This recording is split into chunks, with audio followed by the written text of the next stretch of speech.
রাজনৈতিক দলের নেতাদের কথাবার্তার যখন উল্টাপাল্টা হয় তখন ওই জাতির ভাগ্যে খারাপ ছাড়া ভালো কিছু অপেক্ষা করে না।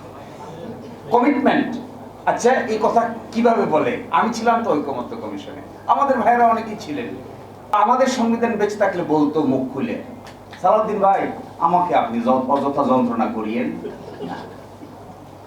আমার এটাও খুব মনে হয় একেবারে দাঁড়িয়ে বলে ফেলতো কিন্তু স্পিকারের কিছু থেকে দাঁড়িয়ে যে মিস্টার আসাদুজ্জামান আবার দৃষ্টি আকর্ষণ করতে পারতো, ইফ হি হ্যাড ভয়েস দৃষ্টি আকর্ষণ করতে পারতো, মিস্টার স্পিকার দয়া করে আপনারা এই মহান জাতীয় সংসদে আমাকে নিয়ে আলোচনা না করলে আমার ইজ্জতটা কিছুটা হলেও বেঁচে যায়। তো ওনাদের আলোচনার ধরন থেকে মনে হচ্ছে এই বেইজ্জতি করার একটা বুদ্ধি বাইর করছে।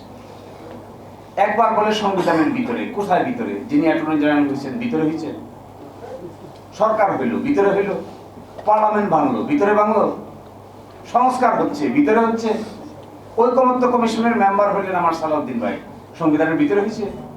সংবিধান পারমিট করে যে ওই কি একটা কোথায় জানি বসে আলোচনা হইতো, ফরেন সার্ভিস এই অডিটোরিয়ামে বসে সব রাজনৈতিক দলের লোকেরা বসে আলোচনা করতেছে কিভাবে সংবিধান ভাঙা যায়। আচ্ছা বলেন তো দেখি, রাজনৈতিক দলের লোকেরা একসাথে বসে কিভাবে সংবিধান ভাঙা যায় এই খবর সংবিধান পাইলে সে প্রতিবাদ করতো না? নিশ্চয়ই প্রতিবাদ করতো। এবং ওই প্রতিবাদ পিড়ি ওই সবার একজন গুরুত্বপূর্ণ সদস্য ছিলেন সালাউদ্দিন ভাই, তার ব্যাপারেও প্রতিবাদ করতেছে, আমাকে ভাঙার পরিকল্পনা করতেছেন কোন সংবিধানের আলোকে।